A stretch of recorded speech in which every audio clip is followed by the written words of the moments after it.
یہ ایک ایسا پراسرار واقعہ ہے جو آپ کی نیند تک اڑا دے گا۔ یہ واقعہ ہے آدھی چڑیل آدھی عورت کا۔ یہ 2009 کی ایک سرد رات تھی۔ میں اور میری وائف زلیخا سو رہے تھے۔ رات کے 1 بجے میرے دوست یامین کی کال آئی۔ ہیلو علی، مجھے بچا لو، یہ مجھے مار ڈالے گی۔ میں بہت حیران ہوا کہ اس کو کیا ہوا۔ مجھے لگا شاید یہ مذاق کر رہا ہے۔ میں نے کہا یار یہ بھی کوئی وقت ہے مذاق کا۔ نہیں علی، اللہ کا واسطہ مجھے بچا لے۔ اس بار اس کی آواز میں عجیب سا خوف تھا۔ میں آتا ہوں، میں ابھی یہ کہا ہی تھا کہ کال کٹ گئی۔ میں خود ڈر گیا۔ میں فٹافٹ اٹھا، زلیخا کو اٹھایا اور اپنی گن ساتھ لی۔ کیا ہوا علی، اتنے پریشان کیوں ہو؟ زلیخا نے اٹھتے ہی سوال کیا۔ یار آپ دروازہ بند کرو، میں یامین کے گھر جا رہا ہوں، اس کی کال آئی ہے، وہ بہت پریشان تھا۔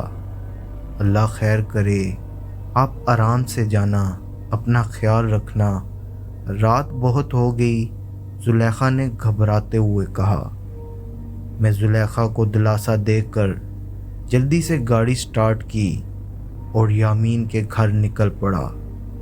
یامین میرے بچپن کا دوست تھا۔ 2 ہفتے پہلے ہی اس کی شادی وانیا سے ہوئی تھی اور وہ بہت خوش تھا۔ وہ اچانک ایسا کیا ہوا؟ آج اس کو کون مارنا چاہتا ہے؟ میں بھی یہ سوچ رہا تھا کہ اتنے میں یامین کا گھر آ گیا۔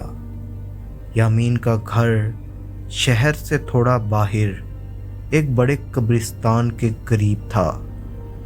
میں فٹافٹ گاڑی سے اترا اور یامین کے گیٹ کو نوک کیا۔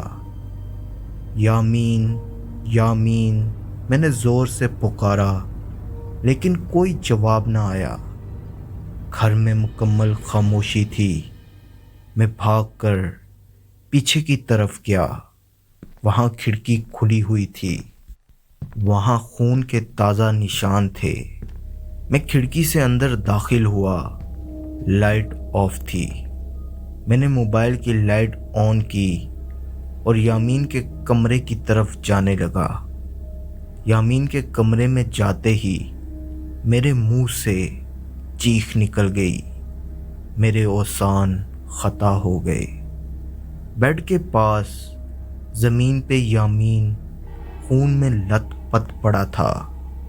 میں نے چیک کیا تو وہ مر چکا تھا اور بھابھی کا نام و نشان بھی نہیں تھا۔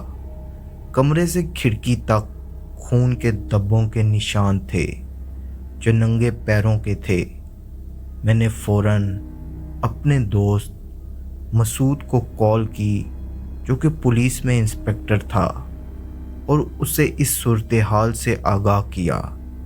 اس نے مجھے حوصلہ رکھنے اور جتنی جلدی ہو سکا میرے پاس آنے کا یقین دلایا۔ میں نے سوچا کہ پیروں کے نشانات کا پیچھا کیا جائے۔ میں موبائل ٹارچ کی روشنی میں نشانات کا پیچھا کرنے لگا۔ نشانات پچھلی گلی سے ہوتے ہوئے قبرستان کی طرف جا رہے تھے۔ رات کے اندھیرے نے قبرستان کو بہت وحشت ناک بنا دیا۔ میں ابھی قبرستان کے گیٹ کے قریب ہی پہنچا تھا کہ مسعود کی کال آ گئی۔ ہیلو علی، کہاں ہو؟ میں یامین کے گھر پر ہوں، مسعود نے کہا۔ یار میں گھر کی پچھلی طرف قبرستان کے پاس ہوں، میں نے جواب دیا۔ اوکے میں آیا، مسعود نے کہا اور کال کاٹ دی۔ چند لمحوں بعد مسعود میرے پاس آ گیا۔ علی یار بہت افسوس ہوا، مگر تم یہاں کیا کر رہے ہو؟ مسعود نے آتے ہی سوال کیا۔ میں ان نشانات کے پیچھے آیا۔ یامین کا کوئی دشمن تھا اور بھابھی کہاں ہے کچھ پتہ چلا؟ مسعود نے مجھ سے پوچھا۔ نہیں یار، وہ تو ایک شریف انسان تھا اور بھابھی کا ابھی تک کچھ نہیں پتہ چلا۔ میں نے کہا چلو نشانات کا پیچھا کیا جائے۔ میں نے ایمبولینس کو کال کی، وہ آتی ہی ہوگی، اور ہم نشانات کے پیچھے قبرستان کے اندر داخل ہو گئے۔ نشانات ایک درخت کے پاس آ کر ختم ہو گئے۔ یار نشانات تو یہاں آ کر ختم ہو گئے، مسعود نے کہا۔ چلو درخت کے پیچھے دیکھتے ہیں۔ ہم درخت کے پیچھے گئے۔ درخت کے پیچھے قبر کے پاس کا منظر دیکھ کر ہم خوفزدہ ہو گئے۔ ہم نے جو سوچا بھی نہیں تھا وہ ہو گیا۔ وہ یامین کی وائف وانیہ تھی جو قبر کے پاس بے ہوش پڑی تھی۔ اس کے پیر خون سے بھرے ہوئے تھے۔ او مائی گاڈ، اس کا مطلب یامین کا خون بھابھی نے کیا؟ میں نے حیران ہو کر پوچھا۔ دیکھ کر تو مجھے بھی یہی لگتا ہے، مسعود نے میری ہاں میں ہاں ملائی۔ چلو اس کو ہاسپٹل لے کر چلتے ہیں۔ مسعود نے فوراً ایمبولینس منگوائی اور میں گھر آ گیا، کیونکہ یہ سب دیکھ کر مجھ سے اب کھڑا بھی نہیں ہوا جا رہا تھا۔ کیا ہوا؟ یامین بھائی کیسے ہیں؟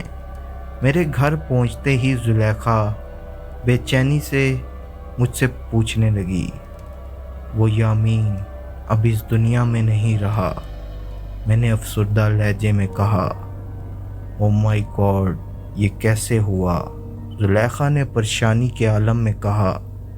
میں نے زلیخا کو ساری بات بتا دی اور آرام کرنے چلا گیا۔ میری آنکھ صبح 10 بجے کھلی۔ میں فریش ہو کر ناشتے والی ٹیبل پر ناشتہ کرنے کے لیے بیٹھا ہی تھا کہ مسعود کی کال آئی۔ یار تم سے بھابھی کے بارے میں کچھ بات کرنی تھی، تھانے میں آ سکتے ہو؟ بھابھی کو ہوش آیا؟ میں نے جھٹ سے سوال کیا۔ نہیں یار، ابھی بھابھی کو ہوش تو نہیں آیا، لیکن کچھ ضروری بات کرنی ہے۔ اوکے، میں ناشتہ کر کے آتا ہوں۔ یہ کہہ کر میں نے کال کاٹ دی اور جلدی سے ناشتہ کرنے لگا۔ کچھ ہی دیر بعد میں تھانے پہنچ چکا تھا۔ سلام دعا کرنے کے بعد مسعود مجھ سے بھابھی کے بارے میں پوچھنے لگا۔ بھابھی کی بیک گراؤنڈ کے بارے میں جاننا ہے، کہاں سے ہے، کیا کرتی ہے اور کس فیملی سے تعلق رکھتی ہے، مسعود نے سوال کیا۔ مجھے تو صرف اتنا پتہ ہے کہ بھابھی کے آگے پیچھے کوئی بھی نہیں۔ ان کی فیملی میں صرف ان کے چچا ہیں۔ ان کے ماں باپ کا کسی کار ایکسیڈنٹ میں دیہانت ہو گیا تھا۔ یار سارا معاملہ دیکھ کر شک بھابھی پر ہی جاتا ہے، اور میں اس معاملے کی بہت اچھے سے چھان بین کر رہا ہوں۔ اگر کہیں سے بھی کوئی سراغ ملا تو میں تمہیں ضرور بتاؤں گا، مسعود نے جواب میں کہا۔ میں نے مسعود کو خدا حافظ کہا اور اپنے آفس کے لیے نکل پڑا۔ مجھ میں غم اور پریشانی کے ملے جلے تاثرات تھے، اور مجھے بار بار یامین کا اور بھابھی کا ہی خیال آ رہا تھا کہ یہ سب کیوں اور کیسے ہوا ہوگا۔ رات کے 11 بج رہے تھے۔ کھانے کے بعد زلیخا سے یامین اور بھابھی کے بارے میں بات کر رہا تھا کہ اچانک مسعود کی کال آئی۔ ہیلو علی، کہاں پر ہو؟ جلدی آؤ۔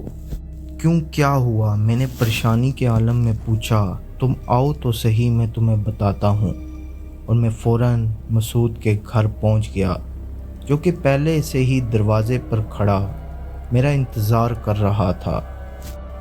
ہاں تو مسعود، اس کیس میں ایسی کیا پیش رفت ہوئی جس کے بارے میں بتانے کے لیے تم نے مجھے اتنی رات کو کال کی؟ میں نے بے چینی سے پوچھا۔